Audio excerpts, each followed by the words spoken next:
There's a raging debate going on inside of the Bitcoin personal finance community and inside my comments section, and it goes something like this. Is it actually possible to retire with 0.21 Bitcoin? If so, when?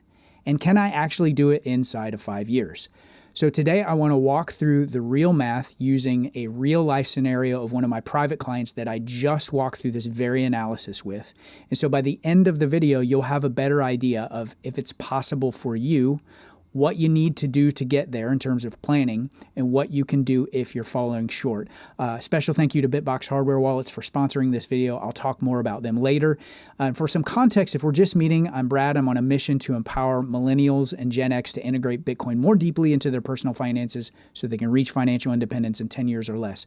So let's first talk about this magic number of 0.21 Bitcoin, because I get a lot of questions and pushback in the comment section on this. I would say the very first reason is that, aiming at 0.21 Bitcoin or higher or even lower, it gives you a concrete, achievable goal that replaces this kind of nebulous, unobtainable fantasy of saving for retirement, which most people are sort of living that. Someday I'll be able to retire, right? What gets measured gets managed, which is a famous quote from Peter Drucker, and it's very true, especially when it comes to stuff like this. But what is so special about this 0.21 Bitcoin? Okay, so let's talk about that. This is the math that sort of changes everything once you sort of understand this. There are only 21 million Bitcoin that will ever exist. It's argued that possibly 4 to 6 million of those have been lost from, due to people early into Bitcoin losing hardware wallets or hard drives and stuff like that. With a global population of roughly 8 billion, that means only 0.26 of humanity can ever own one full Bitcoin. But if we look at the threshold of 0.21 Bitcoin, we're looking at a group so exclusive that less than 1% of the global population will ever reach this level of ownership. According to the global wealth data, only about 1.3 billion people on Earth currently have more than $100,000 in investable assets, period. By targeting 0.21 Bitcoin, you're not just trying to get rich in standard terms, you're aiming at joining the top 0.01% of wealth holders in human history. Sure, it's a boring number right now. It's not exciting, but it represents ultimate scarcity. And so if you're into Bitcoin or you're learning about Bitcoin, this is why you want to be in this asset class. So maybe you're convinced about Bitcoin, but you're still thinking, yeah, but can I get a real life concrete example of what this actually looks like, what 0.21 Bitcoin looks like 5 years into the future? So that's what we're going to talk about next. If you're getting value out of this, I would love it if you would smash the like button, maybe subscribe to the channel, and make sure you stay to the end, because I want to address the biggest mistake that lots of Bitcoiners are making in this cycle and show you how to correct that if you're one of them that's making this mistake.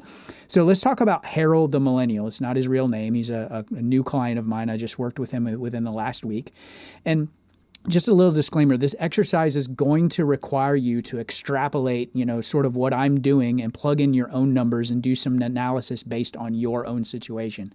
So who's Harold? So Harold is 40 years old. He's got a girlfriend, no kids. He's a professional tradesman, about $10,000 a month in income, $3,000 a month in expenses. So his savings rate is 70%. So he's living on basically 30% of his income right now, which I know makes him an outlier. I'll talk about that in a minute. He has a $40,000 emergency fund, which is definitely recommended. That's, a little more than a year's worth of living expenses. His current overall net worth is about $430,000, including his Bitcoin holdings.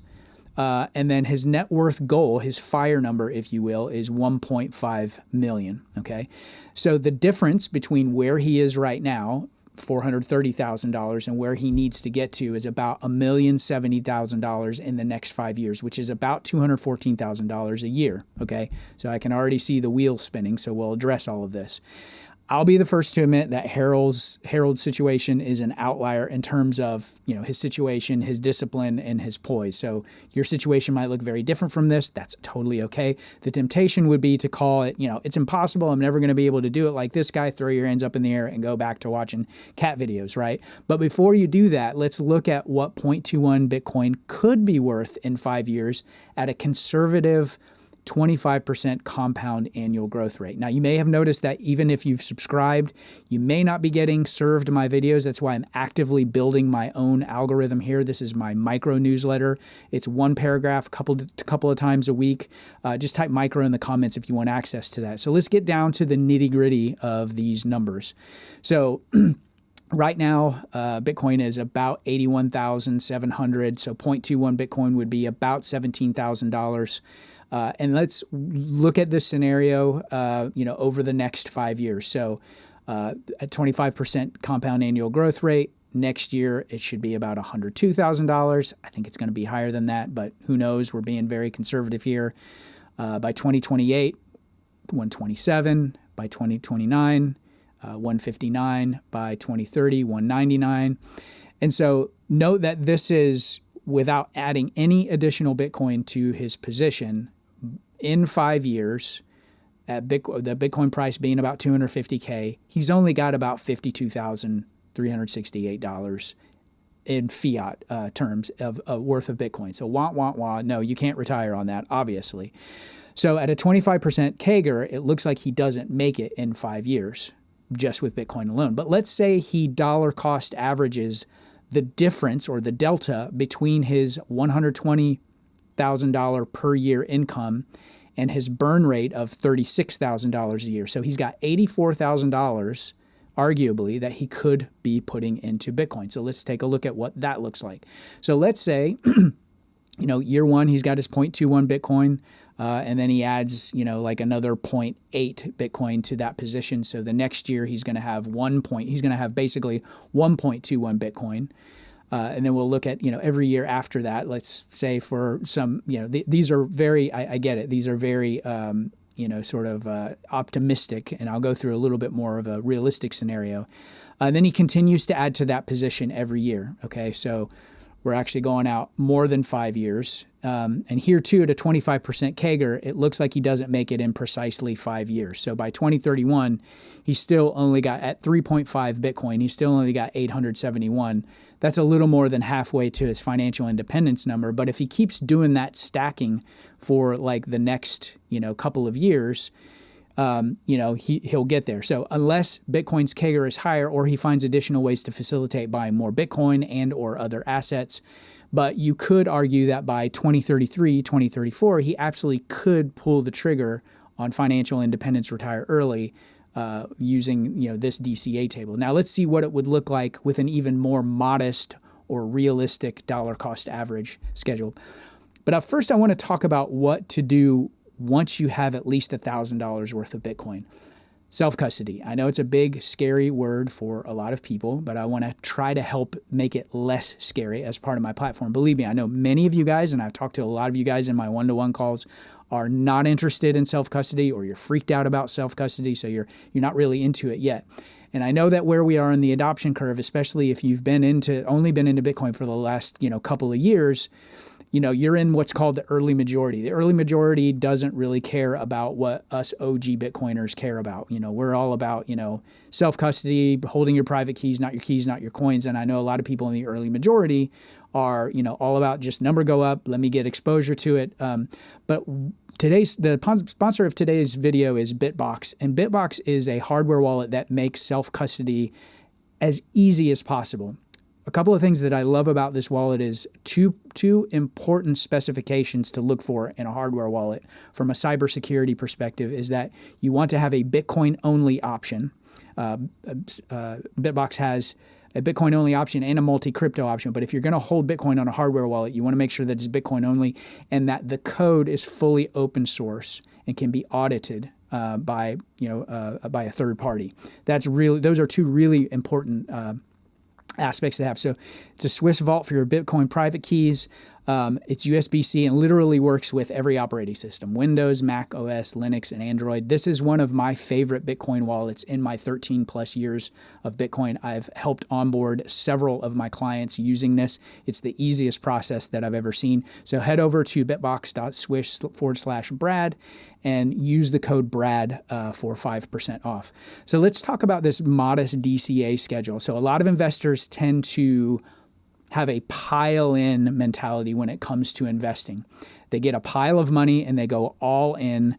And usually when the asset, like Bitcoin, is at an all-time high, maybe this is you over this last year, went up to 126 and you bought at the top. And so we're in a bear market now and you're like, what did I do? So the unfortunate result is that many wind up having to liquidate some of those assets during a bear market. So they're creating a tax situation potentially, depending on when they got in. But they're also losing they're losing value in having to sell the asset for liquidity.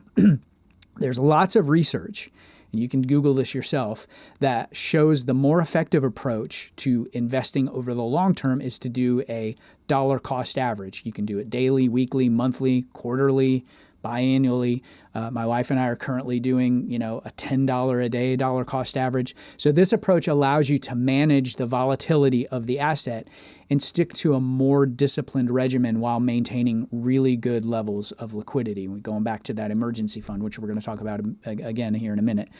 Here's another scenario for Harold's DCA strategy, and this is probably a little bit more realistic than the last one. So let's say he has this 0.21 Bitcoin, which I think it's actually more than that, and he adds, another 0.229, 0.29. So he's got, by 2027, he's got half a Bitcoin. He adds another 0.25, sort of every year he's adding 0.25. Now, obviously, I know the Bitcoin price is going to be higher, so maybe his income or maybe, dividends from other assets he's using for this. And again, these are scenarios that the point of this is just to get you sort of in the mindset of running these scenarios for yourself. And so you can see that by 2035, just adding 0.25 Bitcoin per year, by 2035, he's hit his financial independence number. And again, this is at a 25% compound annual growth rate, which I think is in my opinion, is very doable. This is what adding about 0.25 Bitcoin would look like over the next 10 to 12 years. So obviously by 2038, he's crushing it, right? So this is what we've considered so far. And no, I haven't forgotten the biggest mistake, and I'll share that next. Retiring on 0.21 Bitcoin in 5 years. So at a 25% conservative compound annual growth rate, it's probably not likely, right? Unless the compound annual growth rate, is a lot higher than that, or you have other assets that you're invested in that are giving you a better return. But another thing that, we've covered is the importance of knowing your numbers. So when I'm doing these one-to-one calls with my private clients, I send them a little questionnaire of, okay, monthly income, monthly expenses, what's your financial independence retire early number? Is that 500,000, 1 million, 2 million, 10 million, whatever it is. And if you know your income and your expenses, you kind of know your savings rate, so you have something to aim at. And then that emergency fund of 6 months to a year is super, super important to have in place as well. Stack as many assets as you can in the next 5 years. And if you don't make it to your financial independence retire early number, you might just have to, be flexible and just keep working the numbers, keep, working with your spouse and keep, rejiggering stuff. And if you're if you're in this process and you're scratching your head about all of this works, where you are in the process on your journey, what you should do next, or you just want a second set of eyes, I've got a couple of options for that. I've been mentioning that I do one-to-one calls. My calls are very reasonable. The link is in the video description below and a pinned comment below if you want to set up one of those. And I'm getting ready to start my own private community centered around skill building and troubleshooting around Bitcoin, integrating Bitcoin into your personal finances. So you can, once you get on my newsletter list, you'll be notified of that. And so, do you remember me mentioning that Harold had about $41,000 as an emergency fund? That's one of the biggest mistakes that I see Bitcoiners making in this current cycles is not having their 4 levels of liquidity in place, having at least 6 to 12 months of emergency cash. An emergency fund is level 1, but there are 3 additional levels that will keep you safe no matter what the market does. It'll help you sleep better at night. That's exactly what I cover in my 4 levels of liquidity video. Link in the card above or the description below, and I will see you there.